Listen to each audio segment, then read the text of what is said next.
Hello guys, welcome back in this video. Today is lecture 12 and we are discussed about recursion. What is recursion?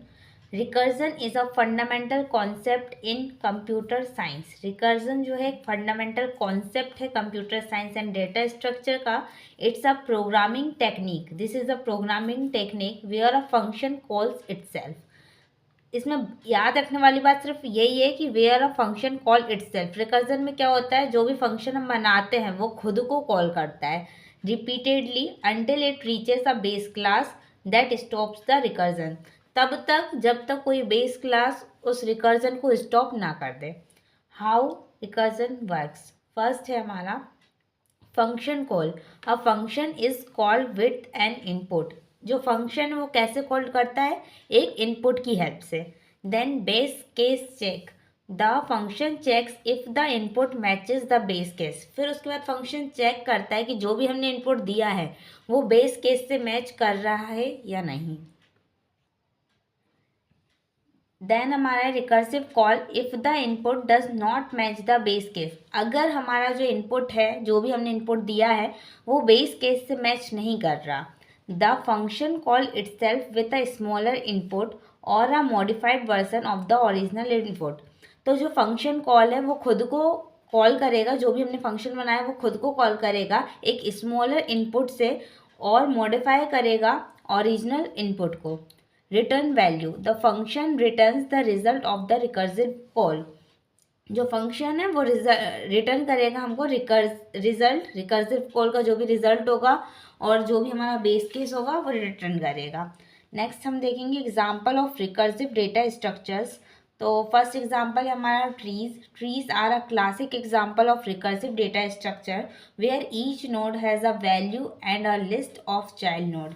जिसमें हर एक trees हमारा कैसा recursive data structure है जिसमें हमारा हर एक नोड पे एक ना एक कोई वैल्यू होती है। ठीक है, जो भी हमने ट्री बनाया उसके हर एक नोड जो है एक वैल्यू असाइन करेगा and a list of child node, जो कि किससे कनेक्ट होगा, उनके चाइल्ड नोड से। नेक्स्ट है हमारा ग्राफ। तो नेक्स्ट हमारा ग्राफ है। Graphs can be represented recursively. Graph जो है वो रिप्रेजेंट होता है recursively where each node has a value, जिसमें हर एक नोड की वैल्यू होती है and a list of adjacent node.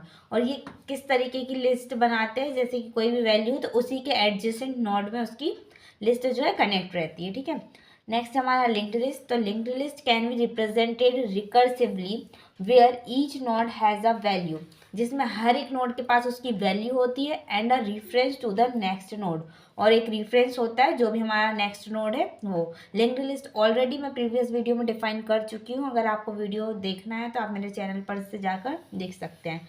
We know that, for example अगर हम लें तो जैसे कि हमने यहाँ पर एक फैक्टोरियल का एग्जाम्पल लिया है, N factorial equals to N multiply N minus one factorial.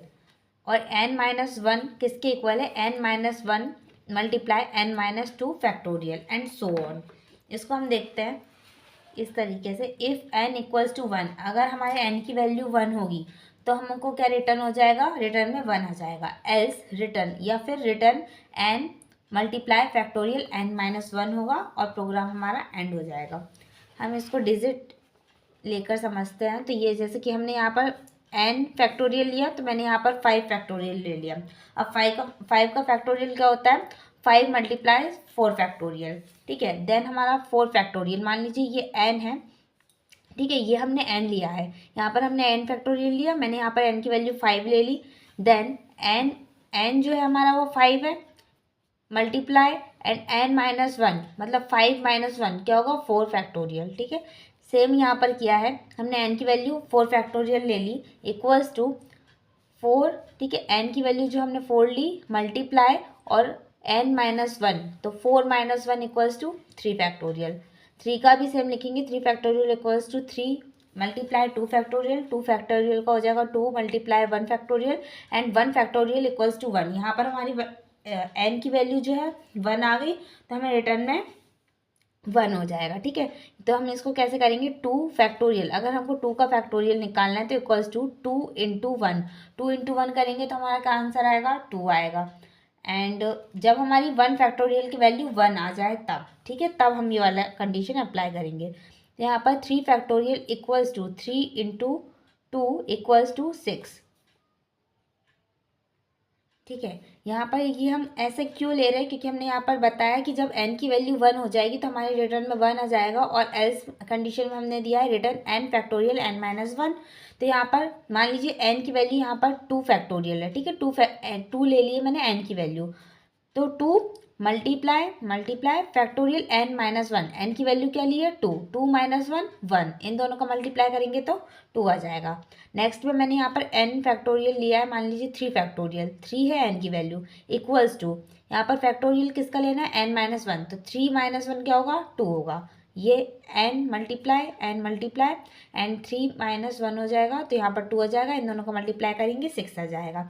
Then यहाँ पर हमने 4 फैक्टोरियल लिया है इक्वल्स टू, यहाँ पर मान लीजिए यहाँ पर n की वैल्यू 4 ले ली, तो यहाँ पर 4 मल्टीप्लाई एंड n माइनस 1, तो 4 माइनस 1 क्या हो जाएगा हमारा 3 हो जाएगा, तो 4 6 यहाँ पर हमने ये वाली वैल्यू लेंगे, जो भी हमारी वैल्यू ये वाली आती है उसी को हम यहाँ पर लेते हैं, ठीक है। यहाँ पर हमारा 2 आया था तो हमने यहाँ पर 2 लिए, यहाँ पर हमारा 6 आया था, 4 इंटू 6 लेंगे 24 हो जाएगा। 5 फैक्टोरियल इक्वल्स टू, यहाँ पर n माइनस 1, 5 हमने n की वैल्यू ली और मल्टीप्लाई, यहाँ पर 24 था हमने 24 लिया, क्योंकि 4 फैक्टोरियल की वैल्यू क्या है 24 है, 120, यहाँ पर 120 हो जाएगा। और अगर हम इसको समझना चाहें तो इस तरीके से भी समझ सकते हैं, जैसे कि ये 5 फैक्टोरियल की वैल्यू हमको निकालनी है, तो हमने यहाँ पर 5 फैक्टोरियल 5 मल्टीप्लाई 4 फैक्टोरियल लिया था, तो 5 एज इट इज़ रहने देंगे, मल्टीप्लाई 4 फैक्टोरियल की वैल्यू हमारी क्या है 24 है, तो हम यहाँ पर 24 लेंगे, इन दोनों का मल्टीप्लाई करेंगे तो 120 आ जाएगा। सेम यहाँ पर देखें तो 4 फैक्टोरियल लिया, ठीक है, यहाँ पर हमने 4 n की वैल्यू 4 ले ली एंड मल्टीप्लाई, यहाँ पर हमारा क्या है 3 फैक्टोरियल, तो 3 फैक्टोरियल की वैल्यू यहाँ पर हमें क्या मिलेगी 6 मिलेगी, 3 फैक्टोरियल की वैल्यू 6, तो हम यहाँ पर 6 लिखेंगे, 4 6 24। 3 फैक्टोरियल का अगर निकालें तो 3 फैक्टोरियल इक्वल्स टू, यहाँ पर हमने n की वैल्यू 3 ली, मल्टीप्लाई एंड 2 फैक्टोरियल की वैल्यू हमारी क्या है 2, तो यहाँ पर हम 2 लेंगे, 3 2 6। अब 2 फैक्टोरियल निकालेंगे तो यहाँ पर 2 मल्टीप्लाई एंड 2 फैक्टोरियल की वैल्यू 1 फैक्टोरियल की वैल्यू हमारी क्या आई थी 1, तो यहाँ पर हम 1 लेंगे, 2 1 2, इस तरीके से समझ सकते हैं। अब हम देखेंगे एडवांटेज ऑफ रिकर्सन। तो सिंप्लीफाइज कॉम्प्लेक्स प्रॉब्लम, रिकर्सन जो है वो हमारी यूज़ आता है किसी भी कॉम्प्लेक्स प्रॉब्लम को सिंप्लीफाई करने के लिए।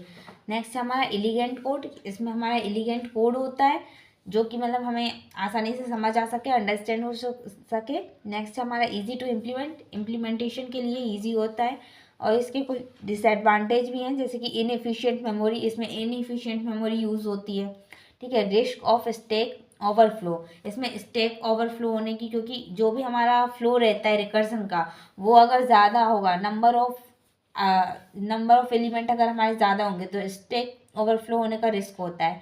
डिफ़िकल्ट टू डिबग, अब जब हमारी बहुत सारी कंडीशन अप्लाई हो जाएंगी तो हमारा कोई एरर अगर वहाँ पर शो हो रहा है तो हमको देखने में या फिर चेक करने में कि एरर कहाँ से आ रहा है, तो ये भी डिफ़िकल्ट होगा, तो difficult to debug it is also disadvantage of recursion. तो आज की क्लास में हमने समझा कि रिकर्सन क्या होता है। नेक्स्ट वीडियो में हम क्यू का कॉन्सेप्ट देखने वाले हैं, क्यू एस एडिटी, एंड क्यू से रिलेटेड और बहुत सारी चीज़ें देखेंगे। तो अगर आपको मेरा वीडियो पसंद आया हो तो सब्सक्राइब करें मेरे चैनल को, लाइक करें एंड शेयर करें। Thank you guys.